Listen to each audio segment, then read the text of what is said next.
So a few years ago, my family decided for Thanksgiving we were going to start camping. But with a family of 11 in a kitchen this size, cooking Thanksgiving dinner is a little complicated.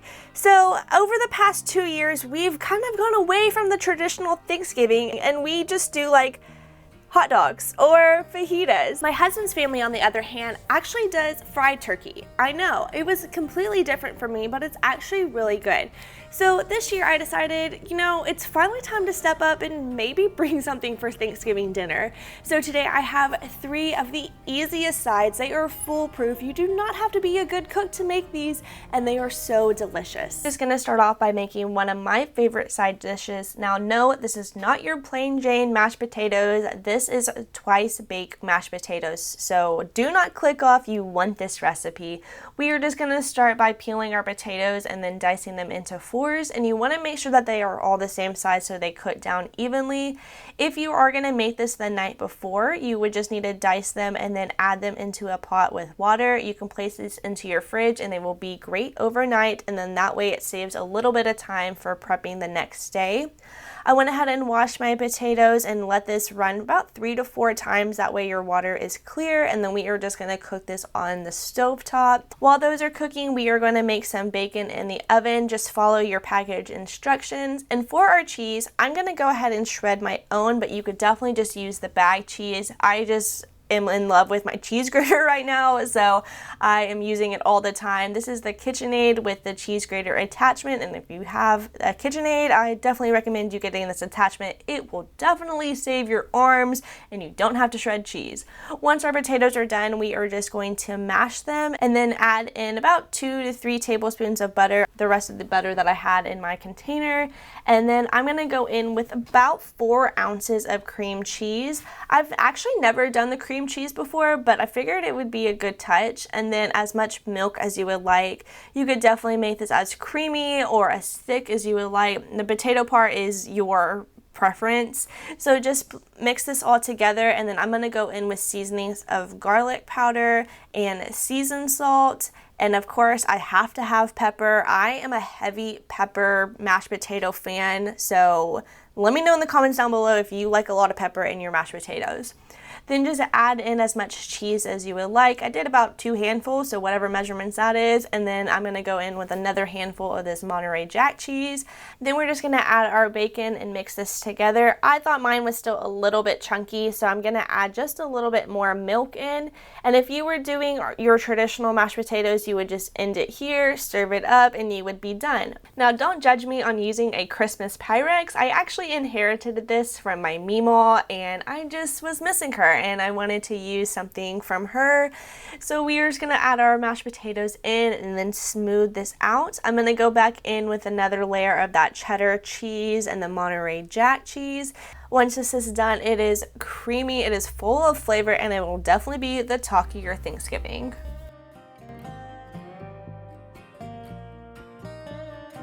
If you really want to impress your family this year and make them think you actually know how to cook, make this green bean casserole. It is so easy. Into a bowl, add 1 can of drained green beans to 1 can of cream of mushroom soup. Can you believe I was scared to make this recipe because I don't like mushrooms and I thought it was going to be gross, but it was surprisingly good. So here's your sign to step out of your comfort zone and try some new foods. So just add in your other can of green beans, and then we are going to pour in a 1/2 cup of cold milk. It's a good stir until everything is well combined, and then for our seasonings, I'm going to go in with some onion powder and garlic powder, salt, and pepper. Once seasoned to your liking, we are just going to stir this together until everything is combined. For our crunchy element, I'm using this French fried onion. Gonna go in with about 1/2 the can. I didn't measure it, but this is how it'll look. Place this into your oven at 350 for 30 minutes. With 10 minutes left, I added the rest of those onions on top, and look how delicious this is. Now, is it even Thanksgiving if you don't have mac and cheese? I think not. I'm just going to start by boiling my water for my Ibotta macaroni. You're going to need 8 ounces of this. And then for our cheese, I'm using sharp cheddar and then Monterey Jack cheese. I think I have enough of the Monterey Jack, and I am going to shred up a little bit more of the cheddar cheese. Okay, now that we have our cheese in here, we are just going to turn this on to, I think, 4. push down your cheese. Now I did already have some cheese cut up from the other day, so I just went ahead and put that into my measuring cup so I know exactly how much that we will need, and I don't have to use an extra bowl.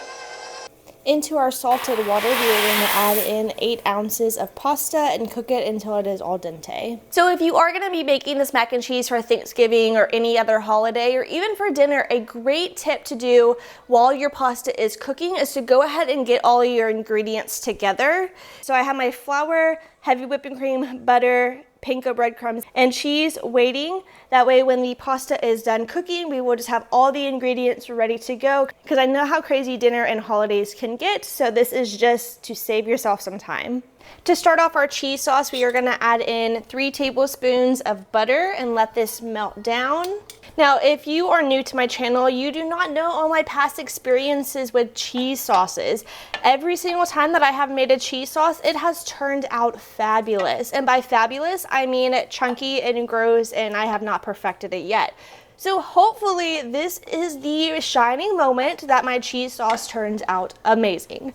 We will see. Now that our butter is melted, we are going to add in 2.72 or 2 tablespoons of flour, and we are just going to whisk this together until it is a nice golden brown color.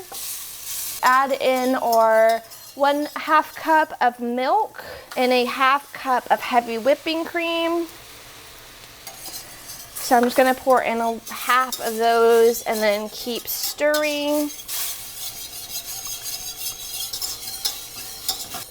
And I'm going to pour in the rest of my milk and the rest of my heavy cream.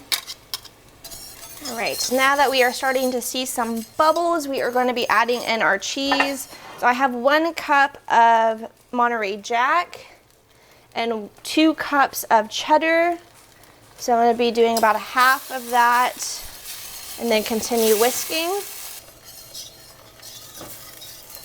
I'm going to add in the rest of our cheese. Ooh, guys, I think this may be the first time that our cheese sauce works out.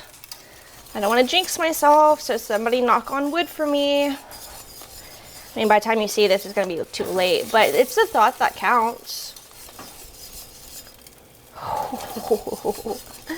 Cheese. All right. I'm just going to add in a little bit of salt and our pepper. All right, I'm going to turn the heat off because I think it is at the right consistency. Nice and cheesy.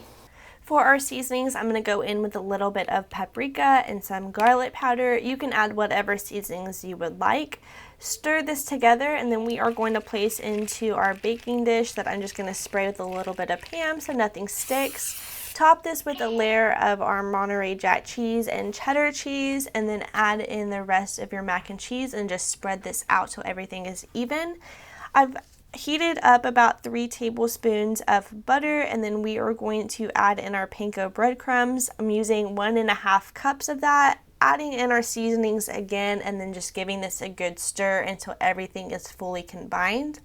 And we are just going to pour our breadcrumbs right onto our mac and cheese. Make sure you spread this out so every bite gets some of that breadcrumbs. And then once you are done with this, we are going to place it in our oven at 350 for 30 minutes. This turned out so good, so crunchy. If you haven't done a baked mac and cheese before, here is your sign to make it.